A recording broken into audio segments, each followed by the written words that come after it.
श्री राम ज्योतिष India YouTube channel में सभी ज्योतिष प्रेमियों का स्वागत है। आज की कक्षा का विषय प्रसंग है वर्ष 2021 में सिंह राशि वालों के लिए यह वर्ष कैसा रहेगा, इस पर विचार करेंगे। सिंह राशि वाले जातकों को किस प्रकार के शुभ या अशुभ फल प्राप्त होंगी, उस पर विचार करेंगे। तो सिंह लग्न का स्वामी वर्ष आरंभ में पंचम भाव में द्वितीयेश और लाभेश के साथ बैठा है। व्ययेश व्यय भाव में, नवमेश नवम भाव में मंगल, दशम और चतुर्थ में वर्ष पर्यंत राहु और केतु रहेंगे। और केतु तृतीयेश और दशमेश शुक्र के साथ चतुर्थ भाव में बैठकर अपने दशम भाव पर दृष्टि डालता है। सूर्य धनेश और लाभेश के साथ अग्नि तत्व राशि में पंचम भाव में विराजमान है। गुरु और शनि छठवें भाव में, तो शनि का छठे भाव में होना बेहतर है, लेकिन गुरु का छठे भाव में होना थोड़ा कमजोर पक्ष है। लेकिन गुरु कुछ समय के लिए अप्रैल के बाद सप्तम भाव में आएगा, वहाँ कुछ शुभ फलों को प्रदान अवश्य करेगा। तो इस तरह से जो ग्रह गोचरीय स्थिति बन रही है, उसके ऊपर सिंह राशि के जातकों के लिए वर्ष 2021 का प्रभाव शुभ या अशुभ किन किन क्षेत्रों में कैसा रहेगा, उस पर विचार करेंगे। दशा अंतरदशा हर व्यक्ति की अपनी अलग अलग होती हैं, उनका प्रभाव अलग होगा, लेकिन गोचरीय प्रभाव की यहाँ बात करेंगे।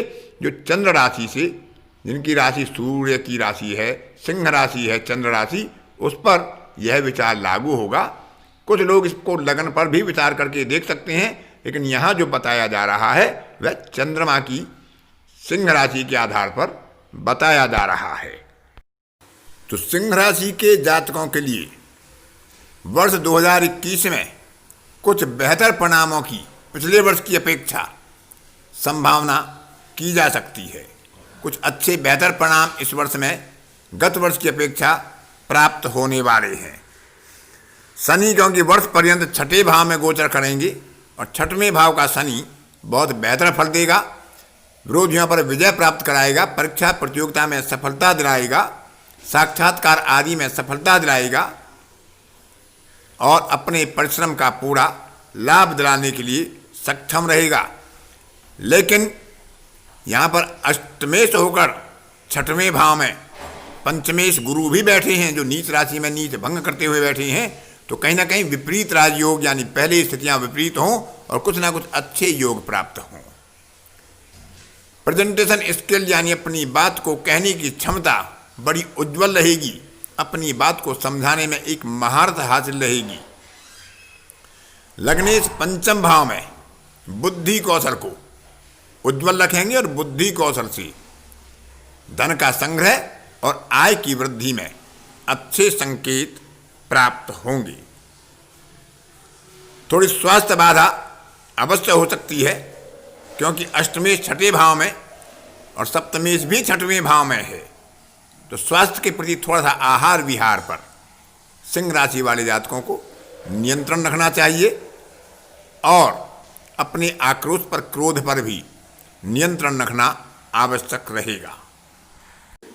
छठे का गुरु नौकरी पेशा लोगों के लिए थोड़ा सा अच्छा संकेत नहीं है।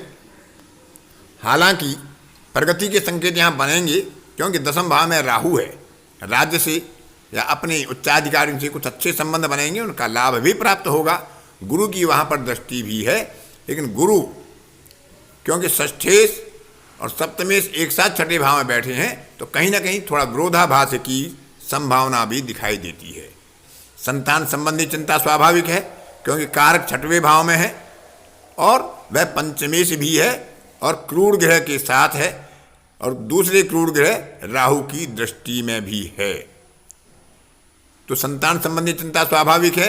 विद्या में कहीं ना कहीं कुछ बाधा हो सकती है, अतः अपना संकल्प बनाकर रखें, अपनी इच्छा शक्ति बनाकर रखें और जो अशुभ प्रभाव है उसको अपने ऊपर हावी ना होने दें।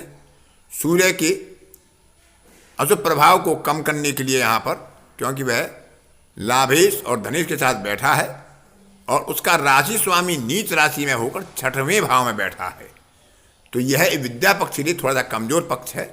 तो इसको सावधानी से निकालना चाहिए, अपनी क्षमता का पूरा प्रयोग करना चाहिए। प्रेम संबंधों में भी अनावश्यक विवाद से बचना चाहिए। जिनका विवाह का योग बन रहा हो उनके लिए अप्रैल के बाद समय अनुकूल रहेगा। वह विवाह के प्रस्ताव आदि प्राप्त होंगे और उसमें उन्हें सफलता भी मिलेगी। पारिवारिक विवाद, दाम्पत्य विवाद, प्रेम संबंधों में विवाद की संभावना दिखाई देती हैं। परस्पर अविश्वास से बचें। गलतफहमी के कारण विवाद पैदा ना करें, क्योंकि यह समय कुछ मध्यम फलदायी है, विशेषकर व्यापारी वर्ग के लिए, क्योंकि सप्तम भाव का स्वामी अष्टमेश के साथ छठवें भाव में बैठा है। तो व्यापार कार्य में कुछ बाधाएं व्यापारी वर्ग के लिए आ सकती हैं, लेकिन नौकरी पेशा वाले लोगों के लिए यह समय अच्छा रहेगा।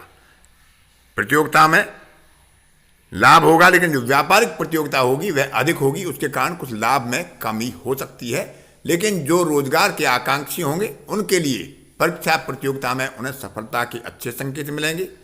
यदि नौकरी पेशा करने वाले लोग अपने किसी प्रगति या प्रोन्नति की प्रतीक्षा कर रहे होंगे या ऐसी वांछनीय स्थिति बन रही होगी, तो उसका लाभ भी सिंह राशि के जातकों को इस कालखंड में मिल सकता है, वर्ष 2021 में प्राप्त हो सकता है।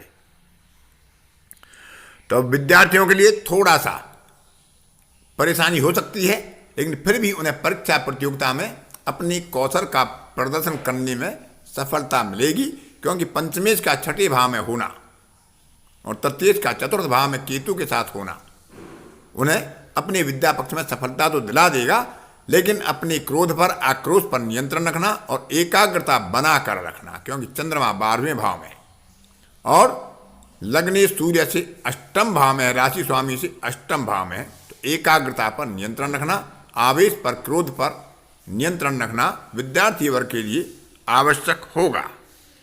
व्यापारी वर्ग भी विवाद से बचें और ऋण लेने की स्थिति आ सकती है, तो ऋण क्षमता के अनुसार ही लें। क्षमता से अधिक ऋण लेना हो सकता है आगे फिर ऋण की भुगतान करने में परेशानी पैदा कर सकता है। माता पिता को संतान संबंधी चिंता स्वाभाविक रूप से हो सकती है, क्योंकि संतान का स्वामी और संतान का कारक षष्ठेश और सप्तमेश शनि के साथ और राहु की दृष्टि में है। हालांकि उस पर व्ययेश चंद्रमा की दृष्टि भी शुभ प्रभाव नहीं दे पाएगी, क्योंकि व्ययेश भी एक अच्छा ग्रह नहीं माना गया है, जबकि चंद्रमा स्वयं शुभ ग्रह है। इसके अलावा उच्चाधिकारियों की, वरिष्ठजनों की, बड़े लोगों की कृपा अवश्य प्राप्त होगी। राजनीति के क्षेत्र में, आजीविका के क्षेत्र में अच्छी सफलता के योग बनेंगे, क्योंकि दशम का राहु एक अच्छा प्रभाव राजनीति के क्षेत्र में या राज्य क्षेत्र में प्रदान कर सकता है। भाग्य पक्ष भी यहां सहयोगी होगा, क्योंकि भाग्येश भाग्य में बैठा है, अपनी मूल त्रिकोण में बैठा है, तृतीय भाव को देखता है। यात्राओं से भी लाभ होगा, यात्राओं के अवसर भी प्राप्त होंगी और वही यात्राएं उसके लिए शुभकर होंगी। छोटी यात्राएं हो या लंबी यात्राएं हो, दोनों प्रकार की यात्राएं उनके लिए शुभ होंगी। मित्र वर्ग से और बंधु बांधवों का सहयोग भी मिलेगा, क्योंकि बंधु बांधवों का स्वामी मंगल स्वयं अपने भाव को देखता है और तृतीयेश शुक्र होकर केतु के साथ चतुर्थ भाव में और लाभेश पंचम भाव में अपने भाव को देखता हुआ है। तो यात्राएं जो होंगी वह भी लाभप्रद होंगी और उनमें सुखद होने की संभावना है, लेकिन व्यय की स्थिति भी अधिक रहेगी, क्योंकि व्यय भाव का स्वामी चंद्रमा स्वयं व्यय भाव में है। नेत्र संबंधी रोग, उदर संबंधी रोगों से सावधान रहना, आहार विहार पर नियंत्रण रखना सिंह राशि वालों के लिए उचित पक्ष रहेगा।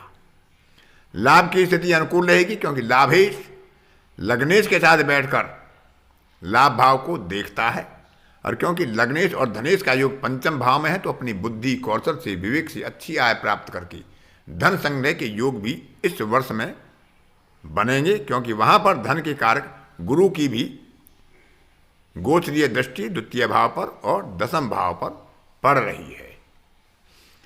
दाम्पत्य में कुछ विरोधाभास के संकेत दिखाई देते हैं, लेकिन अप्रैल के बाद वह भी समाप्त हो जाएंगे। अप्रैल के बाद जब सप्तम में गुरु आ जाएगा तो स्थिति और अनुकूल पक्ष प्रदान करेगी। तो इस तरह से गत वर्ष की अपेक्षा यह वर्ष सिंह राशि वालों के लिए एक अच्छा संकेत लेकर आएगा। कुछ परेशानियां हो सकती हैं, तो उन ग्रह गोचर के आधार पर विवाद आदि से बचें, गलतफहमी आदि से बचें, परस्पर तालमेल बनाकर रखें। किसी के साथ आक्रोश में, आवेश में व्यवहार ना करें। इस तरह से आज की कक्षा में इतना ही। अन्य किसी कक्षा में फिर किसी नए विषय पर आपसे मुलाकात होगी। तब तक के लिए अपनी वाणी को विराम देता हूँ। धन्यवाद।